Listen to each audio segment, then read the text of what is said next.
Most women are told that weight loss after gallbladder removal is impossible. But one of my clients just lost 50 pounds for the first time in her life when she had previously never been able to lose weight. And today I'm going to share with you exactly how she did it and the principles that made all the difference. So my client had tried it all. She had tried weight loss injections that left her inflamed and miserable. She tried extreme calorie restriction that slowed her metabolism even more. She tried over-exercising, hoping she could just burn it off, but instead she felt more exhausted and discouraged. She tried piles of supplement, but without the foundation, they didn't move the needle. Does this sound familiar? This is the trap that so many women fall into, but none of these things address the root cause of why your metabolism isn't working after gallbladder removal. This is what I call metabolic blockers. These are things like no gallbladder. So if you lost your gallbladder, your bile function might be compromised and fat digestion and detox is slow. Or you might have fatty liver. This is where your liver is backed up and you can't keep up with hormone balance or fat metabolism. Or an MTHFR variation. This is a gene that helps you to methylate, which is involved in so many processes that regulate your mood, your energy, and your repair and detox. So these are all things that can be found. This could be going on in your body after gallbladder removal. And unless you're addressing these, it's going to be almost impossible to lose weight. And when these blockers stack up, because most women without a gallbladder have 1 to 3 of these, that it just makes you feel like nothing is working. But there is good news.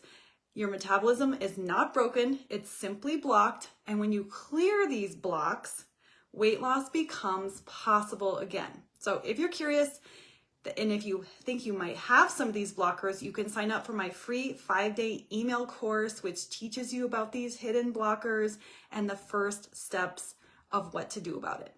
But now let me walk through how you can, the principles that she used to help her lose 50 pounds after gallbladder removal. And these are the exact principles that I teach in my programs like Metabolism Tuneup, which is a full metabolic restoration program. So the first principle is balancing your blood sugar. Blood sugar swings are one of the fastest ways to shut down fat burning. When your blood sugar goes high and low all day long, it puts your body in a state of chaos. So what you need to do is, in order to prevent your blood sugar from going up and down all day, is always combine your carbohydrates with protein, fiber, and fats. And that acts like a filter, slowing down the release of glucose into your bloodstream. Number 2, put your metabolism on training wheels. Your metabolism is not a metabolism that you can ride on 2 wheels right now. You need to have some extra support. And how you do that is you would want to eat about 300 to 400 calories every 3 to 4 hours. You don't want to bog your system down with big meals or even skipping breakfast, skipping lunch, and then having a big dinner, the OMAD idea. We don't want to do that because we need to retrain your metabolism to help you become more metabolically flexible. 90% of the population has some sort of metabolic dysfunction. And so you need to be giving your body a steady supply of nutrition throughout the day so that it feels safe. The third principle is to support your bile flow and liver health, because after gallbladder removal, your bile no longer is released in big squirts after a meal. Now you're getting slow dripping all day long. That is, if your bile quality is even good. A lot of women that got gallstones have a bile problem where their bile is not a good quality bile and it's not actually effective. And so maybe you're not even getting drips of bile into your small intestine to help with digestion. So we want to support your liver to make better quality bile, and we want to support your liver so that it can be healthier. So some of the things that you can do for this is to eat foods like beets, lemon, leafy greens, and lots of protein. So you want to basically base your diet on animal proteins or even some plant-based protein sources, although animal proteins are the most bioavailable. Your body can use it the best. And veggies. So think about protein plus veggies as the base of all of your meals, and then a small amount of some kind of carbohydrate to go with that. So, and then there's supplements that can also help your liver, like milk thistle, taurine, which is amino acid, choline, and B vitamins. But you got to be careful with B vitamins, and I'm going to talk about that next. There's a certain B vitamin that is found in all enriched and processed foods, and that is folic acid. And folic acid is not natural. It's a synthetic version that your body does not recognize very well. And on top of that, women that have an MTHFR variation cannot use that form of vitamin B9. And it can build up in their body and actually start causing a lot of issues.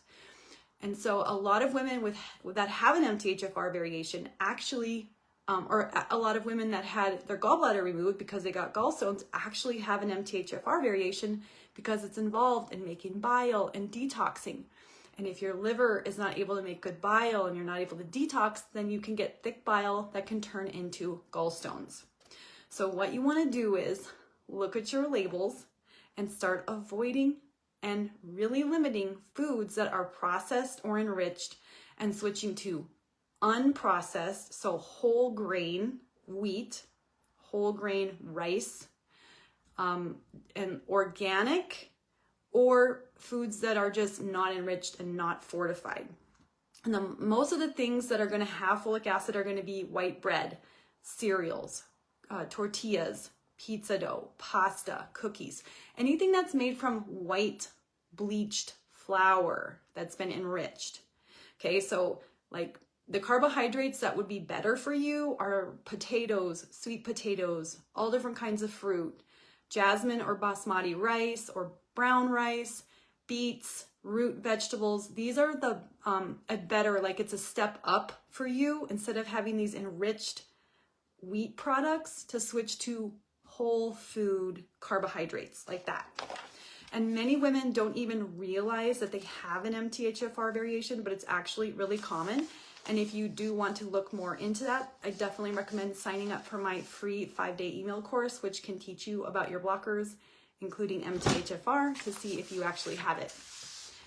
Let's move on. Principle number 5, walking after meals. So taking a walk after lunch, after breakfast, after dinner can really help you improve your blood sugar. It improves digestion and improves detoxification to help your whole system work better. You're also getting out into nature, hopefully, or even if you're not in nature, it just gives you a chance to regulate your breathing and your nervous system, and that is so good for your body. It just tells your body that you're okay, you're safe. And on top of walking, I really recommend you listening to some kind of podcast that teaches you about your health, about how to change your mindset, about how to practice gratitude, because then that's another layer you can add on to walking and really get a lot out of those 10 to 15 minutes after meals. Principle number 6, getting morning sunlight and sunlight throughout the day. A lot of us don't realize this, but we're exposed to a lot of artificial light, and that has a negative impact on our entire body. We need to be exposing ourselves to more natural light, especially in the morning when the sun first comes up and when the sun goes down, because you're getting this special sunlight called infrared, which really helps to trigger things like dopamine, happy hormones, happy chemicals. It helps to regulate your entire body. And so this has just a really amazing impact. And it also helps to improve your sleep, because when you're exposed to sunlight, your body makes more melatonin, which helps you to get better quality sleep at night. So my client followed these principles. Okay, she didn't do anything crazy. These were just simple things that she started following. She started tuning out the advice about restriction and restricting this and restricting that and calories and exercising. And that's all good. We need to have a balanced approach to exercise and to calories, but we don't want to restrict our body so that it feels safe, and it doesn't feel safe and it starts holding on to fat. So, you know, she tried injections, she tried the GLP-1s, and it just made her feel worse because she had these underlying blockers that she needed to unblock so that her metabolism could work optimally. So again, it didn't come from a quick fix. It came from supporting her metabolism at the root level. And these are simple, doable things that can help you reset your hormones, your liver, and your digestion after gallbladder removal. So if you've had your gallbladder removed and you feel like your metabolism is broken and this video was really helpful to you, but you want even deeper support, then I invite you to check out my program called Metabolism Tuneup, where I walk you through these principles on a deeper level and I give you more practical, doable format and formulas to help you to really get a hold of these principles, understand them, incorporate them into your life. So check out the link below and you can look more into this program. So I hope that was helpful for you. Thank you so much for joining.